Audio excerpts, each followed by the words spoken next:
Corona காலகட்டத்தில் யாருமே வெளியே வரக்கூடாது. ஆனால் அவர்கள் கழிவுகளை வெளியேத்தான் போடுவார்கள். அப்படி அவர்கள் வெளியே போடும் கழிவுகளை அகற்ற உயிர் பயமின்றி வெளியே வந்து குப்பைகளை அகற்றி மேலும் பல நோய் தொற்றுகள் வராமல் பாதுகாத்தவர்கள் இந்த தூய்மை பணியாளர்கள். தீபாவளிக்கு மறுநாள் சென்னையில் மட்டும் போன வருடம் 213 மெட்ரிக் டன் பட்டாசு குப்பைகளை அகற்றியது இந்த தூய்மை பணியாளர்கள் தான்.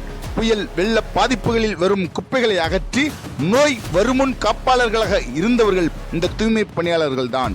நம்மால் மூக்கு பிடித்து நடக்கக்கூடிய இடத்தில் கூட மூச்சை இழுத்து வேலை செய்பவர்கள் இந்த தூய்மை பணியாளர்கள் தான்.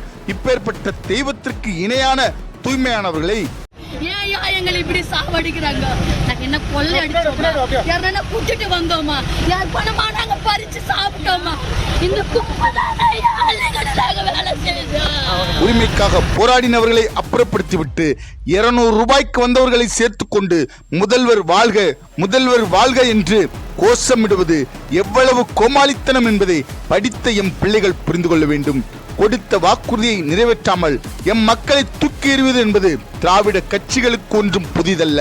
தேர்தல் நேரத்தில் காலை பிடிப்பதும் அதிகாரம் வந்ததும் கழுத்தில் மிதிப்பதும் இந்த திராவிட கட்சிகளின் கொள்கை கோட்பாடு என்பதை அறிவார்ந்து எம் தமிழ் சொந்தங்கள் புரிந்து கொள்ள வேண்டும். 2026 படைப்போம் புதிய அரசியல் வரலாறு.